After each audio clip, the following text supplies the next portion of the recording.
অন্যায়ভাবে একজনকে হত্যা করা, এর কঠোরতা কত বেশি হতে পারে, এর শাস্তিটা কত ভয়ানক হতে পারে, আল্লাহ পাক রব্বুল আলামিন সেটাও বলেছেন যে অন্যায়ভাবে যদি কাউকে হত্যা করা হয় সেটা কতটা ভয়ানক হবে। সূরাতুন নিসা 93 নম্বর আয়াতের ভিতরে বলেছেন যে ওয়ামাই ইয়াকতুল মুমিনান মুতাআম্মিদান ফাজাযাউহু জাহান্নামা খালিদান ফিহা, যে যারা মানুষকে, একজন মুমিনকে অন্যায়ভাবে হত্যা করবে, ফাজাযাউহু তাদের প্রতিদান হবে বা তাদের জাযা হবে জাহান্নাম, এবং খালিদান ফিহা সেই জায়গাতে, সেই স্থানে তারা চিরকাল অবস্থান করবে।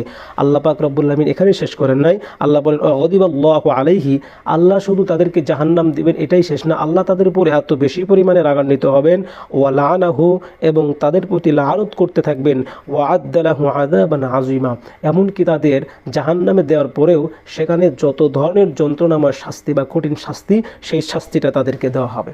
তাহলে যারা মানুষকে, একজন মুমিনকে অন্যায়ভাবে হত্যা করবে, বা আমরা যেটা এখন বর্তমান প্রেক্ষাপটে দেখতেছি, গণহত্যা চালাচ্ছে, একজন মুমিনের উপরে অত্যাচার, একজন নিরস্ত্র মানুষের উপরে অত্যাচার, তাকে পৃথিবী থেকে সরিয়ে দেওয়া, তাকে গুম করে দেওয়া, নিখোঁজ করে দেওয়া, তো এই যে হত্যা করা, নির্মূলে শেষ করে দেওয়া, এটার বিচার বা এটার শাস্তি কতটা কঠিন হবে আল্লাহ সূরা নিসা 93 নম্বর আয়াতের ভিতরে বলেছেন। আসসালামু আলাইকুম ওয়া রাহমাতুল্লাহি ওয়া বারাকাতুহু। সম্মানিত দিনী ভাইরা, আজকে বর্তমানের অবস্থা নিয়ে একটি হাদিস শরীফ থেকে কথা বলবো, সে সাথে আনুষঙ্গিক কিছু কথা বলবো। হাদিস শরীফটি বুখারী শরীফের 6037 নম্বর হাদিস, এটা আন্তর্জাতিক নম্বর। আন আবি হুরায়রা রাদিয়াল্লাহু তাআলা আনহু قال قال رسول الله صلى الله عليه وسلم يتقارب الزمان, আল্লাহ রাসূল সাল্লাল্লাহু আলাইহি ওয়াসাল্লাম তিনি ইরশাদ মুবারক করেন, যখন কিয়ামতের সময় সন্নিকটে চলে আসবে, ওয়ায়ানকুসুল আমালু, তখন সেই সময় আমলগুলো কমে যেতে থাকবে, ওয়ায়ুল কশহ, এমনকি যে কৃপণতা অন্তরের ভিতরে ঢেলে দেওয়া হবে, ওয়ায়ুল কশহ, যে কৃপণতা রয়েছে সেটা অন্তরে, মানুষের অন্তরে ঢেলে দেওয়া হবে। 3 নম্বর ওয়াকসরুল হারাজ, আল্লাহ রসুল 3 নম্বর বললেন ওয়াকসরুল হারাজ, যে হারাজের আধিক্যতা বৃদ্ধি পেতে থাকবে, হারাজের আধিক্যতা বেড়ে যাবে। কলু, সাহাবায়ে কেরাম জিজ্ঞাসা করলেন ওয়ামাল হারাজ, হারাজ কি? আল্লাহ রসুল সাল্লাল্লাহু আলাইহি ওয়াসাল্লাম বললেন আল কতলু আল কতলু, তিনি 2 বার বললেন যে এটা হলো হত্যা, হত্যা। অর্থাৎ এই হাদিস শরীফ থেকে আল্লাহ রসুল সাল্লাল্লাহু আলাইহি ওয়াসাল্লাম আমাদেরকে বুঝিয়েছেন বা আমাদেরকে ইঙ্গিত দিয়েছেন যে কিয়ামত যখন সন্নিকটে আসবে ঠিক সেই সময় হত্যাটা বেড়ে যাবে। আমরা দেখেছি পৃথিবীর বিভিন্ন দেশে গণহত্যা চলেছে, গণহত্যা হচ্ছে। তো এখন কোথায় হচ্ছে এটা আর বলার অপেক্ষা রাখে না, আপনারা ইশারা ইঙ্গিতই বুঝে নেবেন যে গণহত্যা কোথায় হচ্ছে, কোন কোন দেশগুলোতে হচ্ছে এবং কিভাবে হত্যা করা হচ্ছে। আসুন এই বিষয়ে আনুষঙ্গিক কিছু কথা বলি, যে যখন যে কোনো দেশের ভিতরে এরকম অরাজকতা সৃষ্টি হয়ে যায়, মানুষকে গণহত্যা করা হয়, নির্মূলে মানুষকে পৃথিবী থেকে নিঃশেষ করে দেওয়ার জন্য যে ষড়যন্ত্র করা হয়, ঠিক এই সময় বা সেই সময়টাতে হয়তোবা মিডিয়া থাকে না, বা কোনো মানুষ দেখেও সেটা সত্য বলতে পারে না, চুপ থাকতে হয়, সত্যটাকে বলার সাহসও হয় না। যখন কিয়ামত হয়ে যাবে, আল্লাহ পাক রব্বুল আলামিনের কাছে হয়তো মানুষ তখন সত্য কথাগুলো বলবে। এমনকি যে জায়গার ভিতরে মানুষকে গণহত্যা করা হবে, মানুষকে হত্যা করা হচ্ছে, এই জায়গাগুলো সেদিন সাক্ষী দিবে।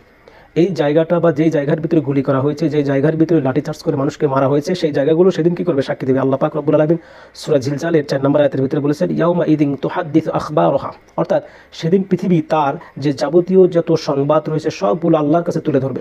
অর্থাৎ যেই মানুষগুলোকে এখন হত্যা করা হচ্ছে, যে জায়গাগুলোতে, যে স্পটগুলোতে, কাল কিয়ামতের ময়দানে ওই জায়গাগুলোই আল্লাহর কাছে সাক্ষী দিবে যে হ্যাঁ, আমার এই জায়গায় অমুক ব্যক্তি অমুককে হত্যা করেছে, অমুক ব্যক্তি অমুককে মেরেছে। তো এরকম জায়গাগুলো সেদিন কী করতে থাকবে? সাক্ষী দিতে থাকবে। এরপরে হয়তোবা সেদিন মানুষ অস্বীকার করবে, যেমন কাফির মুশরিকরা অস্বীকার করে। তো যারা বেঈমান, একজন মানুষ যখন আরেকজনকে হত্যা করে সে আর মুমিন থাকে না। তো এরকম যখন তারা বেঈমান হয়ে যায়, এই বেঈমানগুলো সেদিন অস্বীকার করবে যে না, আমি হত্যা করি নাই বা আমি মারি নাই। তো এই কথাগুলো কিন্তু আল্লাহ পাক বলেছেন সূরা ইয়াসিনের 65 নম্বর আয়াতের ভিতরে বলেছেন আল ইয়াউমা নাখতিমু আলা আফওয়াহিহিম ওয়া তুকাল্লিমুনা আইদিহিম ওয়া তাশহাদু আরজুলুহুম বিমা কানু ইয়াকসিবুন, যে আল্লাহ পাক রব্বুল আলামিন তিনি বলেন যে কাল কিয়ামতের ময়দানে, হাসরের ময়দানে মানুষগুলোর মুখগুলোতে মোহর মেরে দেওয়া হবে, অর্থাৎ মুখে মোহর মেরে দেওয়া হবে। অতুকাল্লিমুনা আইদিহিম, সেদিন তাদের যে হাত রয়েছে সেই হাতগুলো আল্লাহর সাথে কথা বলবে। ওয়াতাশহাদু আরজুলুহুম, এবং পা, তাদের যে পা রয়েছে, যেই পা দিয়ে হেঁটে হেঁটে অপকর্ম করেছে, হত্যা করেছে, যেই পা দিয়ে অগ্রসর হয়েছে, সেই পাগুলো সেদিন সাক্ষী দিবে বিমা কানু ইয়াকসিবুন, তাদের দুনিয়ার যে যত কৃতকর্ম রয়েছে এই কৃতকর্মের সাক্ষী দিবে কাল কিয়ামতের ময়দানে। তাহলে মানুষ আমরা হয়তো বা এখন সত্য কথা বলতে পারতেছি না, কিন্তু কাল কিয়ামতের ময়দানে অনেকেই সাক্ষী দিবে। এরপরেও যদি কাফেররা তখন অস্বীকার করে বসবে যে না, আমরা হত্যা করি নাই, আমরা কোনো হত্যা চালাই নাই, আমরা এরকম গুলি করি নাই, আমরা এরকম কি বলে লাঠি ছোড়া, এরপরে ছড়ি দাগ আছে এগুলো নিয়ে আঘাত করি নাই, সেদিন অস্বীকার করার পরেও তাদের কি করবে? তাদের যে হাতগুলো দিয়ে গুলি করেছে, যে হাতগুলো দিয়ে মানুষকে হত্যা করার জন্য লাঠি চার্জ করেছে, যে হাতগুলো দিয়ে সেদিন বন্দুক ছিল, সেই হাতগুলো সেদিন সাক্ষী দেবে, এবং যে পা দিয়ে অগ্রসর হয়েছিল সেই পাগুলো সেদিন কি করবে? সাক্ষী দেবে। এই যে হত্যা করা, অন্যায়ভাবে একজনকে হত্যা করা, এর কঠোরতা কত বেশি হতে পারে, এর শাস্তিটা কত ভয়ানক হতে পারে, আল্লাহ পাক রব্বুল আলামিন সেটাও বলেছেন যে অন্যায়ভাবে যদি কাউকে হত্যা করা হয় সেটা কতটা ভয়ানক হবে। সূরাতুন নিসা 93 নম্বর আয়াতের ভিতরে বলেছেন যে ওয়ামাই ইয়াকতুল মুমিনান মুতাআম্মিদান ফাজাযাউহু জাহান্নামা খালিদান ফিহা, যে যারা মানুষকে, একজন মুমিনকে অন্যায়ভাবে হত্যা করবে, ফাজাযাউহু তাদের প্রতিদান হবে বা তাদের জাযা হবে জাহান্নাম, এবং খালিদান ফিহা সেই জায়গাতে, সেই স্থানে তারা চিরকাল অবস্থান করবে।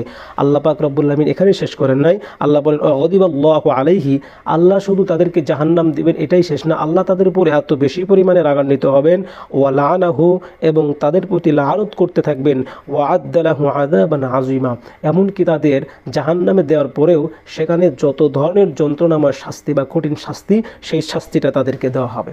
তাহলে যারা মানুষকে, একজন মুমিনকে অন্যায়ভাবে হত্যা করবে, বা আমরা যেটা এখন বর্তমান প্রেক্ষাপটে দেখতেছি, গণহত্যা চালাচ্ছে, একজন মুমিনের উপরে অত্যাচার, একজন নিরস্ত্র মানুষের উপরে অত্যাচার, তাকে পৃথিবী থেকে সরিয়ে দেওয়া, তাকে গুম করে দেওয়া, নিখোঁজ করে দেওয়া, তো এই যে হত্যা করা, নির্মূলে শেষ করে দেওয়া, এটার বিচার বা এটার শাস্তি কতটা কঠিন হবে আল্লাহ সূরা নিসা 93 নম্বর আয়াতের ভিতরে বলেছেন।